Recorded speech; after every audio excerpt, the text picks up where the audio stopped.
All right. Well, we'll go ahead and officially start here. Um, Michael with United Veterans Worldwide for another session with the famed hypnotherapist and all around great person, Beck. And I'll give you a second here, Beck, to kind of introduce yourself again to our team.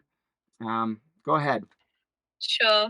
Thank you. And what an introduction, famed hypnotherapist. That's brilliant.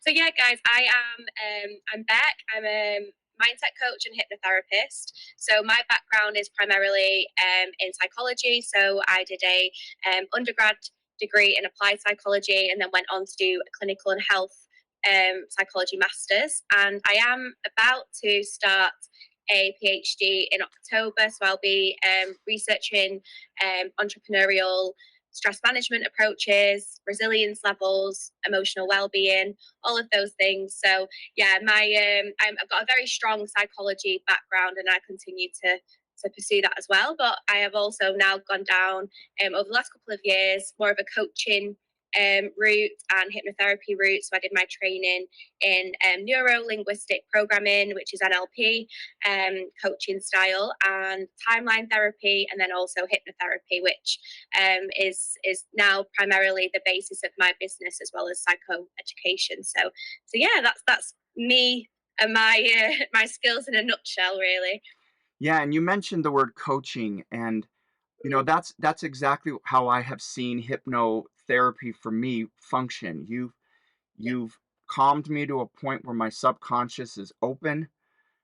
I feel safe, and in that space, we've talked about certain pieces you wanted to influence my subconscious level and coach, and that's Mm, what you've done.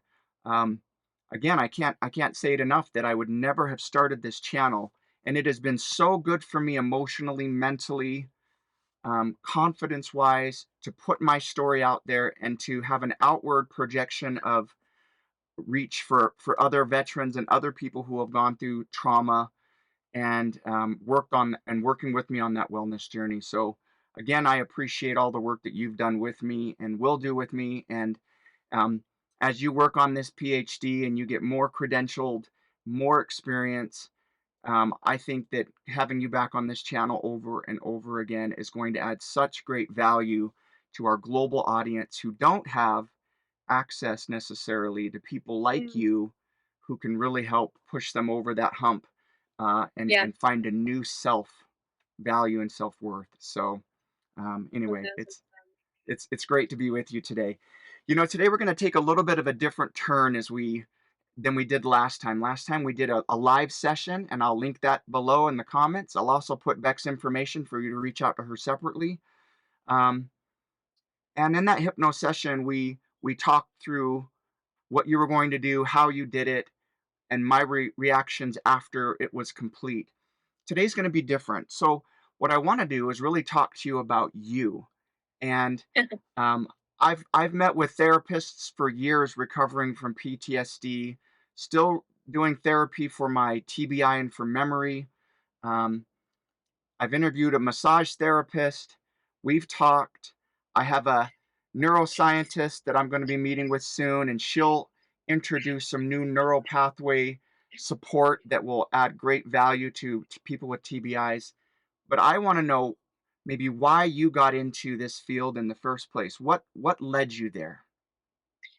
Yeah, so a couple of things really. I think it really started a long time ago when I was younger.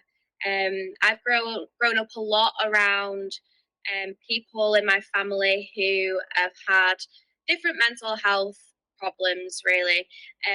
So people that are very close to me, and a lot of that as well when not necessarily undetected, but they didn't necessarily get the help that they needed at the time for it.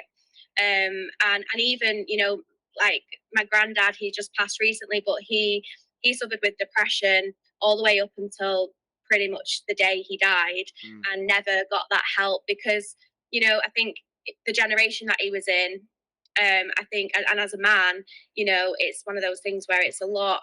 there's a lot more taboo around getting help, and he just never felt, I think, confident enough to do that. And then I think the people around him at the time didn't know enough about mental health to try and get him that help. Again, with my mum, as I was growing up, my mum struggled with panic attacks and anxiety, and she had postnatal depression with me, and then also with my brother, Oh, my that's second, rough. my youngest brother.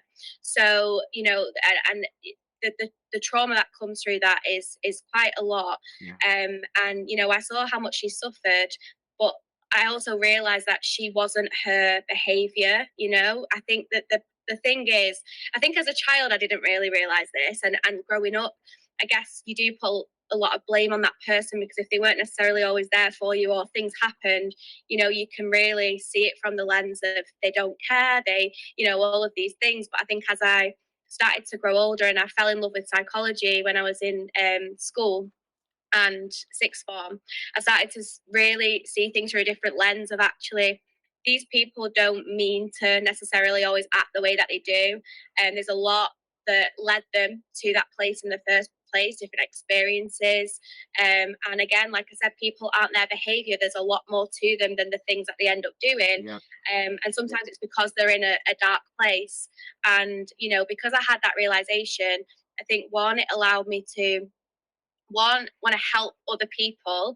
I really started to have this drive within me that was like, I just want to help people.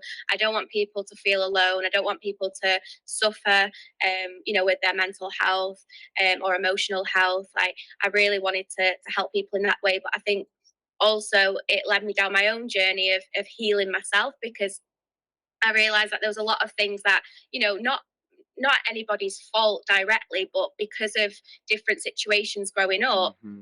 that did shape me as the person that I was. So I had a lot of people pleasing behaviors. I suffered with anxiety throughout a lot of my early childhood years, and then Hmm. later in my teens, and then my early 20s.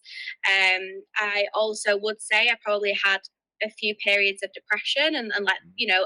definitely low mood, and I would probably go as far as saying probably depression at times. So very up and down with my own mental health. So I realized that, maybe there could be a way of me learning more to help me help myself, to then Hmm. help others. So I think it started in school, really, because I discovered psychology, and I was like, wow, how amazing is this? Like, we can learn about the brain, we can learn about people's behavior, what makes people people, and Yeah. why we do the things we do. And I think that just sparked such an interest in me that I just kept pursuing it. Like, I just knew from that point that that was my career path. I just didn't necessarily know at the time where it would lead me. Yeah. And for a very long time, I actually thought I would become a clinical psychologist, because I did really, really have a particular interest in, mental health. So Mhm. helping people with different mental health disorders. And I did briefly work within a mental health hospital, but the type of person I am, I don't really like systems.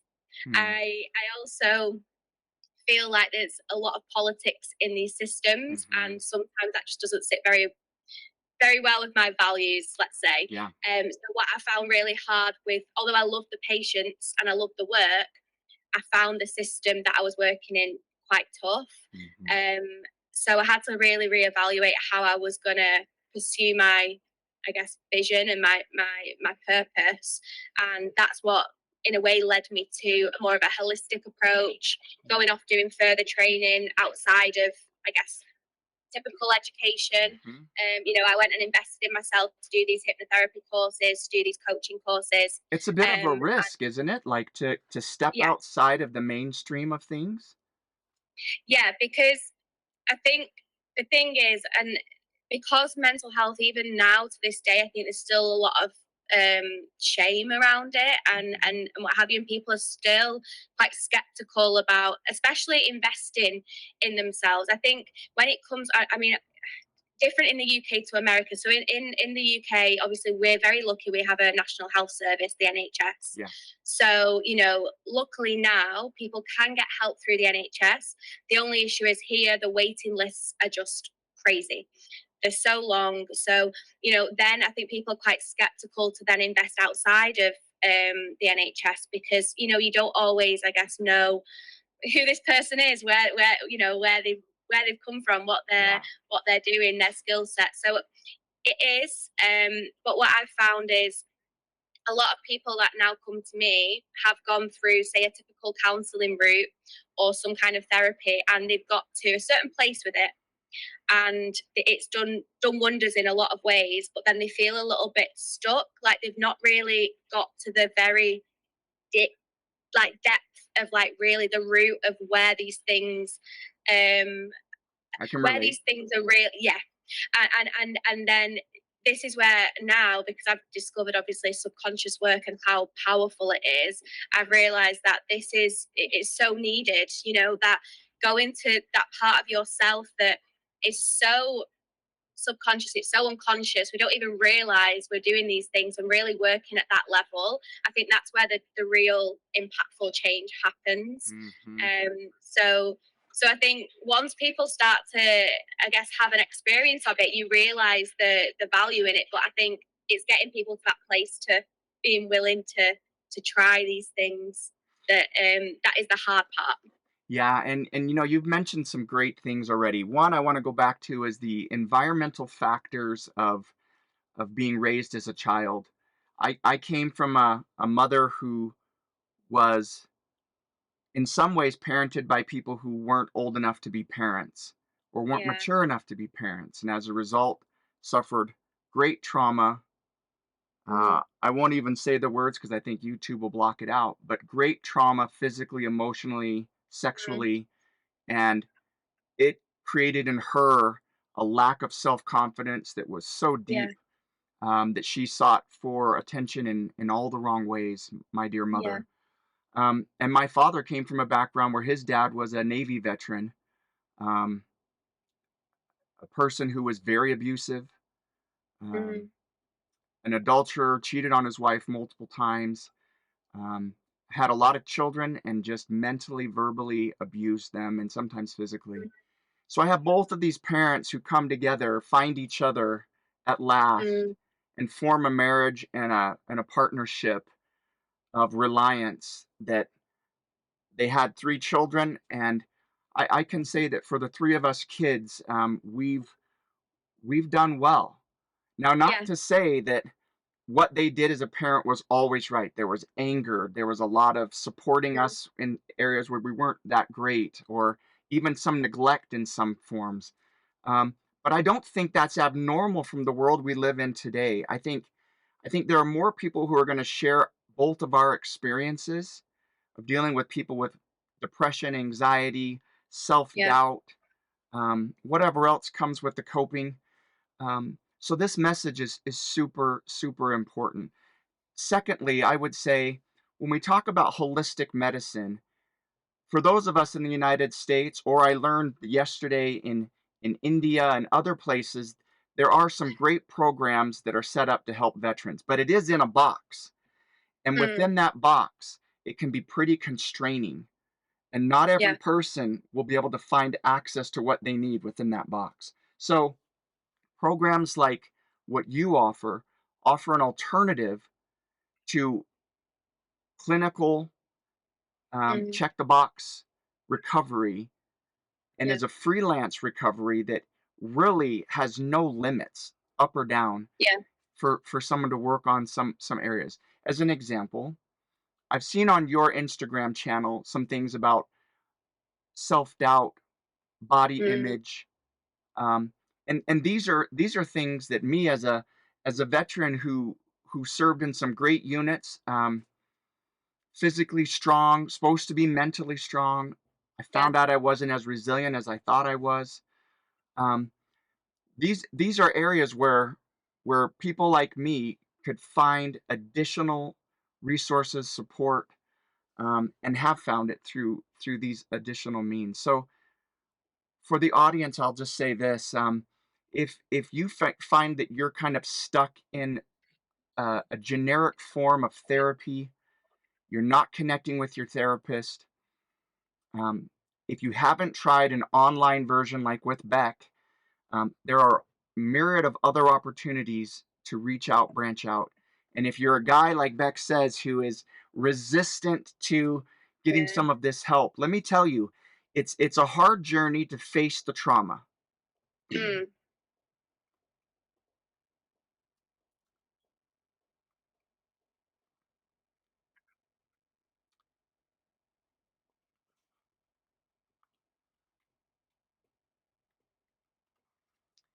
It was an uphill battle, and my family had to suffer. My employment suffered. Um, it was a hard journey to start, but I'm telling you that once you can get over that crest through Yeah. talented, gifted healers, you get to a place where there is a whole new you that you want to carry with you for the rest of your life. And as I've talked previously, once you get to this place, you stop looking inward and you say, what can I do for somebody else? Like you've already mentioned. And that Mm. new place is full of beauty, of joy, Yeah. of connection. But if you don't do the hard work in the beginning, you can't find the fruits that sit after. Mm. Yeah, so true. It's true because I think people don't realize sometimes it feels like it gets a lot worse before it gets better. And I think that's the scary part.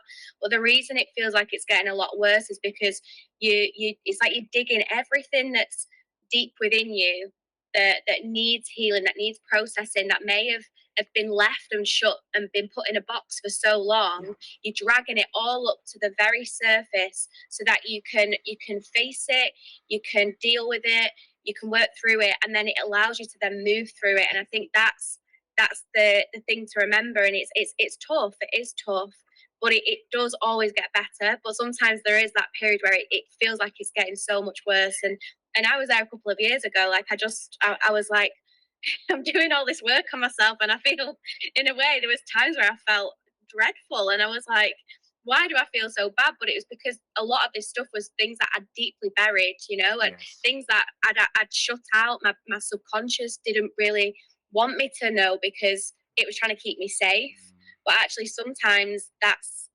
actually the worst thing because it's still playing out in your behaviors and it's still playing out through you, but you might just not necessarily know the reason or what it is that's actually affecting you. So doing this work allows it to come to the top. You gain that awareness and you can move through it. And it's like you said, the other side of that is it's so freeing. It's amazing. It is. Yeah. And when we talk about self-doubt, or what's the psychological term for that? It's like almost like a self-sabotage, right? Where Yeah, you um and I know that this is a very common thing. Imposter syndrome is another term where people yeah, go to work and they're in a meeting and they feel like everybody else here is qualified and I'm the only guy sticking out right now that's not, right? Um, and the reality is that that is not true. And mm-hmm, when we talk about digging into subconscious level, some of the things that Beck did with me is take me on a journey of a timeline. Um, mm, and in that timeline journey, I think when we finally finished that session and I was opening my eyes, I was very emotional. mm, You got me to a place where I discovered this little hidden area that was still trapping memories, emotions, and it opened. And when I came back and opened my eyes, wow, I was still pretty emotional trying to deal with some of the things that I'd kind of buried. And for mm, the audience, I will say that this is the pattern of healing.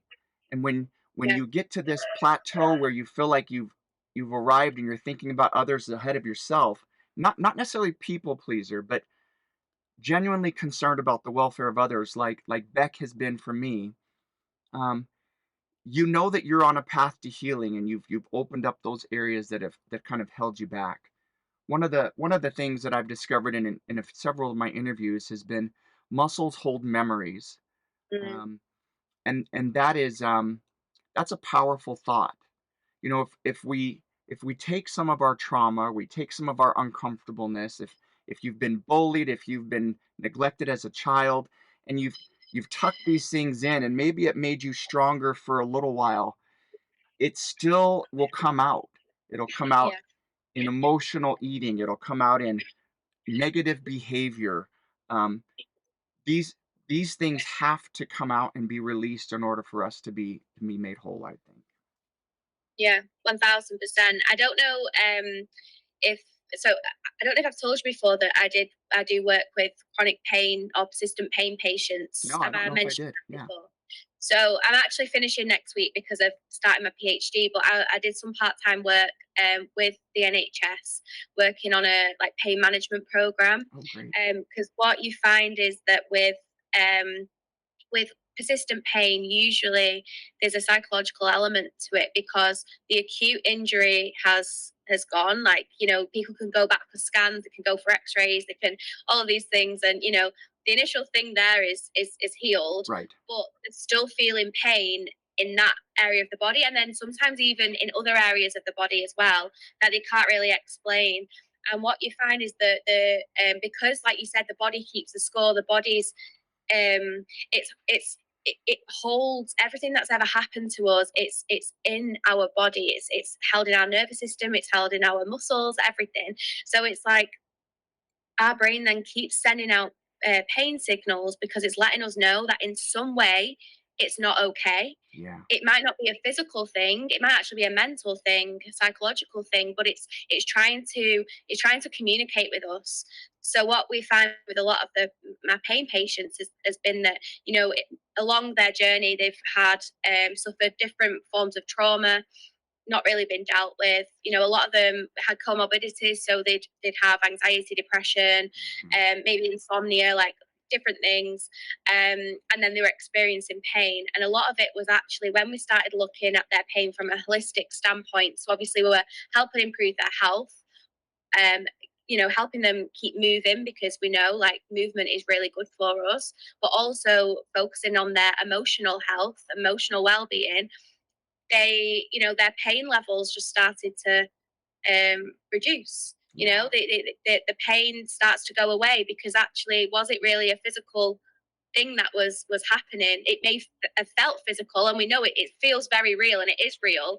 But Mhm. really, the pain that was there was more emotional. It was more psychological, and it was just manifesting in that kind of way. So you're so right.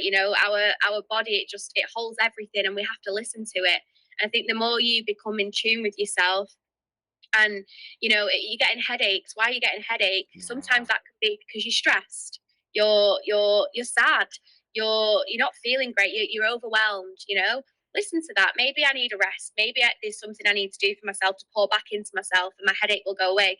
Sometimes it's not just a pill that's needed. Sometimes there's Right. there's something else. Right. Yeah, and you said something that made me smile because you said something to the effect of the body keeps score.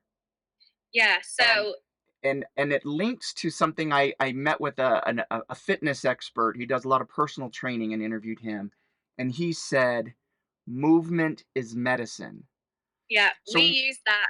We you use do that use that. with our patients. Oh, Yeah, we good. tell them movement is medicine because they, a lot of the time, they become fearful of moving because they're in pain, and they Yes. think that movement's then going to cause more pain. When actually, it's the opposite. Yes, we have to maybe be careful with what they're doing because they are in pain. So we encourage them to do things like stretching, yoga, walking, and pacing all of their activities, so that Yes. they can start to teach their body again that it's okay to do these movements. Because what can happen is our body's sending the pain signals because it's fearful of it. It's thinking that this is hurting us, it's damaging us, when actually if we start to retrain the body that these movements are good for us, it's medicine. And you do that, over small steps, but Yes. build it up over time, then you get people walking again properly, and doing things that they never thought that they could do. They told themselves, I'll never be able to swim again, I'll never be able to go for a long nice walk again, I'll never be able to do yoga. And then they start doing it, and it's because movement is medicine. It is, and I love that you've covered that. When we talk about pain, I reached out to some veterans yesterday from India, and there's a whole like combat wounded Indian website, or it's a government site, and it showed a lot of pictures of amputees, head Yeah. injuries, explosive wounds or scars. And my heart just broke for these people because I know from my own experience what that looks like, what that feels like. For years I lived with chronic pain in my shoulder. Um, Mm, an explosion, an airborne accident, jumping out of a plane and landing on my head and my shoulder. All of these things took its toll. And for 5 years, I was limited to this motion right here. I couldn't come all the way out and around. Sleep was affected, which affected everything else in my life, yeah. mood, behavior, everything. Um, and eventually, I just bit the bullet and had my shoulder replaced. So this Mm, is all metal and plastic in here now, uh, and it's created a whole new journey for me because that pain was constant reminder of trauma that I experienced that I kind of yeah. buried. Um, so a message to those out there: if you have the means to get some treatment, do it. But last week I made a video, or 2 weeks ago I made a video about hurting my back. I was just sitting down and a muscle in my back tweaked. It was so uncomfortable. And the people I work out with, my son and a friend, they're like, "Hey, you need to go just sit and not move." I tried that for 2 days, and I was like, "This is getting worse. Yeah. I need to get up and I need to move." And I got back into my workouts really slowly, taking really good care. And today I was able to do like back squats, and Amazing. be okay. So the message that you're sharing here is true for me personally. Mm, As we close up here in the next 5 minutes, Beck, give us a little bit more of your wisdom on your personal journey and what you've seen when you, without being specific, with no patient, sensitivity, but yeah. generally, what have you seen with some of the things that you've been able to work with people? Um, well, I mean, so much to be honest. But what I think I've found the most surprising, and this is throughout pretty much most of the people that I've worked with, most clients, is that usually the thing that we end up getting to, so the root of what we end up getting to, the thing that um, is causing whatever issue, whether it's psychosomatic, whether it's just in their behaviors in general. Usually, it's something that they did not expect at all, because it could be, an experience you've had when you're younger. Someone said something to you or done something to you that at that point really, really caused an emotional wound, and you didn't really realize it, because as an adult self you look back and actually to that adult self, it's quite minor. It's, we wouldn't necessarily think about it like on a maybe a deep level as what you would as a child.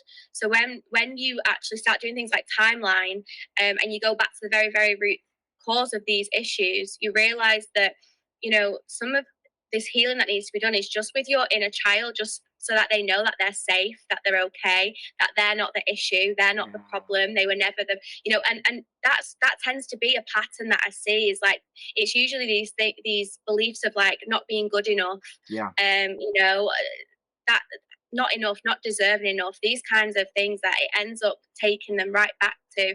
And I feel like that's quite a common thing across a lot of people, is it takes us back to this thing of us not feeling worthy, not feeling enough, yeah. whatever it is, from all different kinds of experiences. But that seems to be a common belief. So I Mm. feel like if we as a whole really work on our self-worth and realize that our worth is unconditional, I think that in itself will help you lead a more happier, fulfilling life. Does that make sense? It does, and maybe in closing here, I'll just mention those voices in our heads that say those negative things. Like I had friends who were girls who would say stuff like, "Oh, I'm not pretty." Yeah. Because one day my friend and myself walked in front of my dad, and my dad said to my friend, "Oh, you look so pretty." Mm, And she took it the opposite way, which was, "Oh, then I'm not pretty."